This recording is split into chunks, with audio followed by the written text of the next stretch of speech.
Yes, so now we are in the dashboard.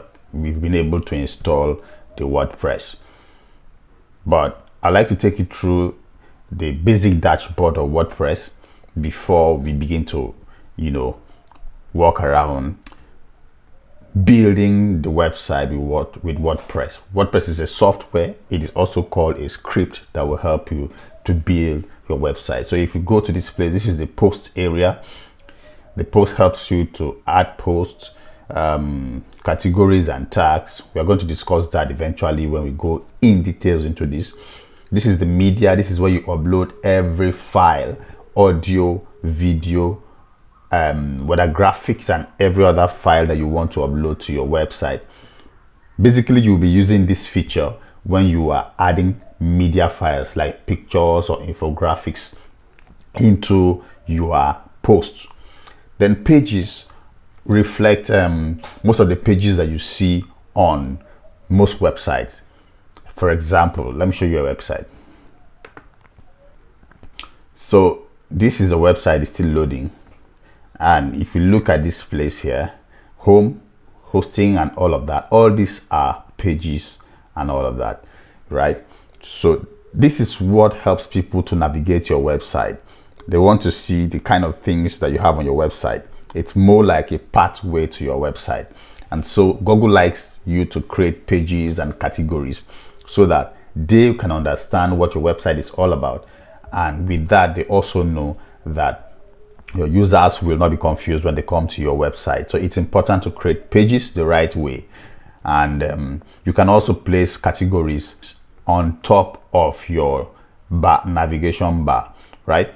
So that's the work of pages here. We'll also create pages eventually. Then comments, you use comments to manage the entries on your website. When people read a blog post, they want to comment. This area helps you to manage the comments from the back end so that you can only approve comments that you like and disapprove those you don't like. Themes are done here in appearance. Themes help you to use a particular template instead of going from the scratch to begin to write codes. You are probably not a developer. So with the help of themes, you can just install a theme and you will have access to already made template to help you build your website so that it's beautifully looking.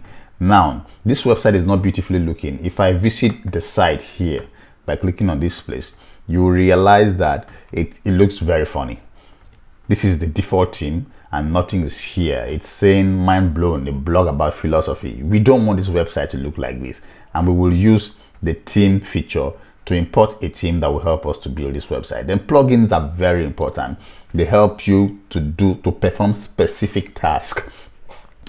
If you want to do a particular thing, you need a plugin. Plugins are softwares that we use inside WordPress to be able to solve particular problems or perform particular tasks. We'll do that. Then users, in this place, you want to add users or remove users.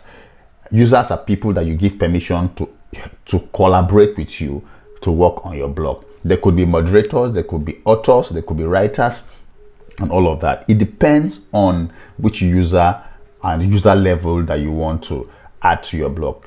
If I want somebody to join me in this blog as a moderator or somebody to be publishing articles on this blog, I'll just simply, add the user in this place. And on this place, I will choose the role. If you check here, there are many roles: contributor, author, editor, administrator. I am the administrator, right? So that's the key.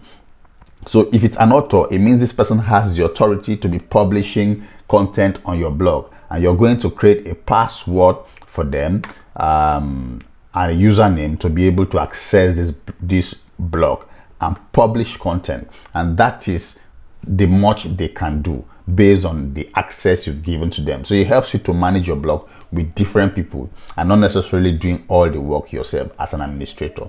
So that's key. Yeah. So tools, there are other tools you need here. You will talk about them eventually. Then settings. On this setting area, it helps you to give a general setting or writing setting or reading setting of your blog. For instance, if I go to settings and I go to general settings, it gives me access to decide how my blog or website should look, and I have that opportunity, right? So on settings, you can change the site title to whatever you want. You can probably want to change the site URL to whatever you want, but don't try to touch this one. I honestly don't understand what, so don't touch that, please. Subscriber, you can also change the role of a new subscriber by default. Do you want them to be a contributor or you want them to be an author?